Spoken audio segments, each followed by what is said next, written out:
So there's been a lot of anger about getting vaccinated. Well, this right here is going to make people a lot more angrier when they find out what some of the employers are considering doing. So, unvaccinated individuals may be denied death benefits. And so, New York's Transit Authority won't pay a $500,000 benefit for unvaccinated workers. This is by Michelle Andrews, Kaiser Health News. And so this is coming from people that work in the health industry. So it's saying no. You see this picture here. This is scary, but who knows, when one place does something, then other places fall in line with the same ideology. So these days, workers who refuse to get vaccinated against COVID-19 may face financial repercussion from higher health insurance premiums to a loss of their job. So now the financial fallout might follow workers beyond the grave. And so if they die of COVID and weren't vaccinated, their families may not get death benefits that they would otherwise have received. So this is really sad right here, as if it wouldn't already make you upset. But yeah, this is the reality. So the New York's Metropolitan Transit Authority no longer pays $500,000 death benefits to families of subway, bus, commuter rail workers who die of COVID if the workers were unvaccinated at the time of the death. So it strikes me as needlessly cruel. This is by Mark Dubofsky, a lawyer at the Dubofsky Sherman Ciari Reynolds in Chicago, who represents workers in the benefit disputes. And so it goes on to say that other employers have similar concerns about providing death benefits, other benefits to employees who refuse to be vaccinated. So in Massachusetts, so it's moving along to other places, and New Bedford City Council sought to extend accidental death benefits to city employees who died of COVID, but the mayor didn't sign the legislation because, among other things, it didn't prohibit payment if the worker was unvaccinated. And so President Joe Biden has leaned hard on the businesses to make sure the workers are vaccinated. Okay. So in September, the administration announced that all employees with 100 or more workers would be required to either ensure they're vaccinated or test employees every week for the COVID. And so among employers, there's a frustration level, particularly at this point when the vaccines are fully approved. So this is said by Carol Harnett, president of the Council of Disability Awareness and Industry Groups.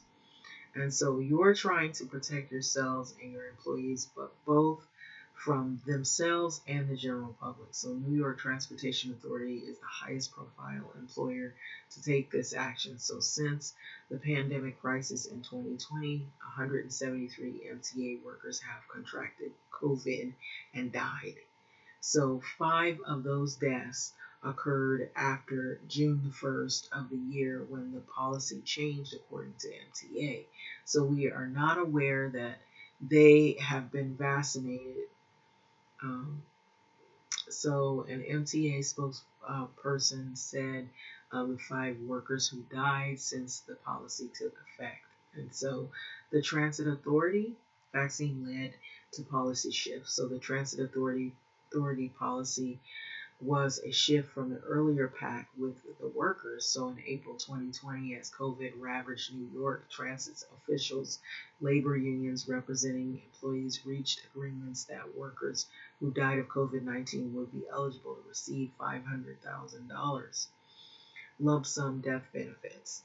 So just like payments to which families of MTA workers who have other job-related deaths are entitled, the program will continue through the end of this year. But COVID-19 vaccines, now that they're widely available and fully approved by the Food and Drug Administration, MTA board determined that starting June the 1st, workers who died of COVID have been vaccinated for their families to be eligible for payment. So the change comes as MTA has struggled to improve vaccination rates among its roughly 67,000 workers. So more than 70% of the transit employees are estimated to be vaccinated, according to MTA officials. A spokesperson for MTA stressed that the program remains in effect and noted that it has been extended past its original 1 year term. So the only change is the vaccination requirement. So the program is not being revoked, and the MTA spokesperson said in an email. So in fact, the MTA has twice extended it. So the local 100 of the transit workers union, which represents roughly 38,000 MTA workers, pushed hard to negotiate this benefit. So no other workforce in the city, probably the country, secured what TWU secured, $500,000 payment from the employer to the families of the workers who died after getting the COVID.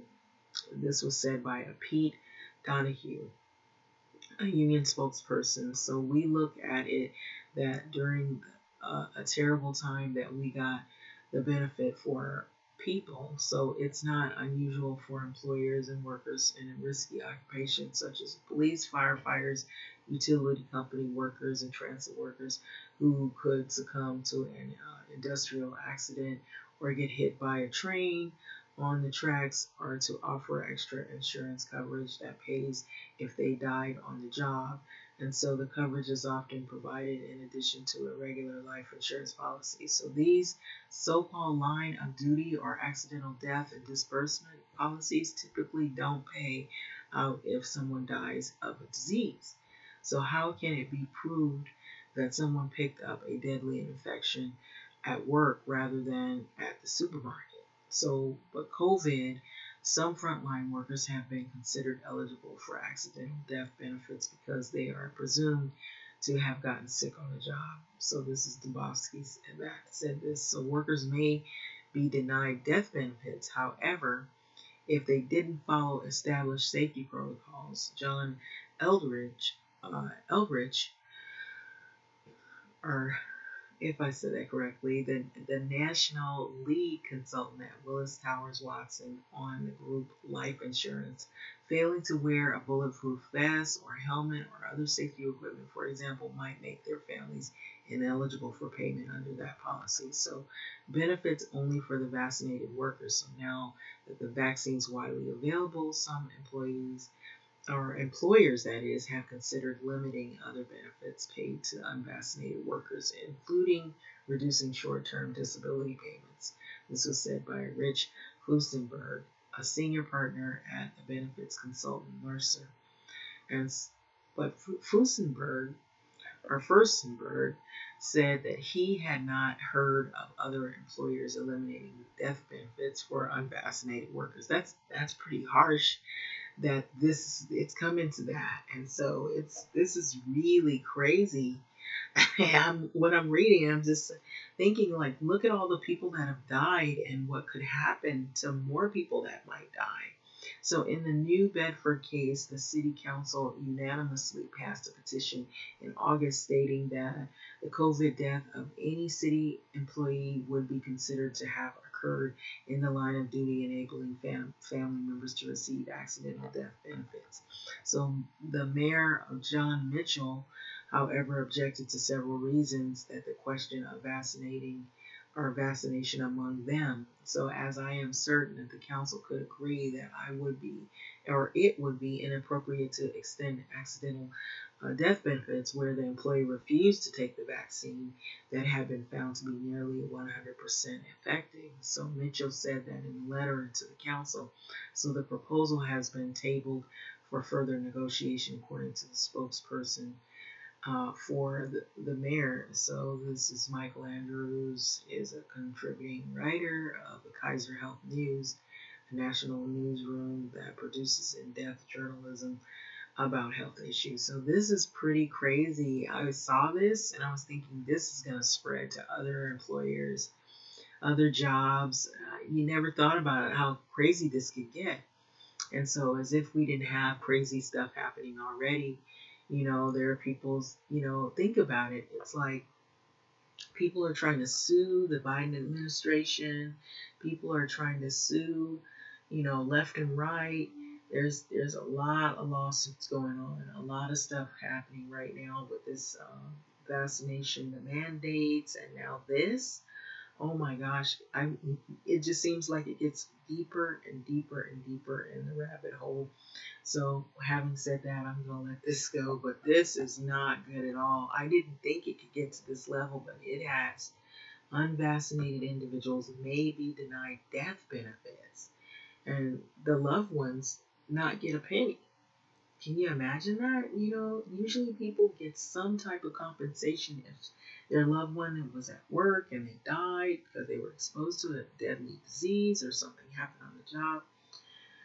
Yeah, folks, it is not over, not over at all. This gets more and more gritty as the story goes on about how they treat people that might have come in contact with the virus if they are unvaccinated. It's going to be a constant battle with this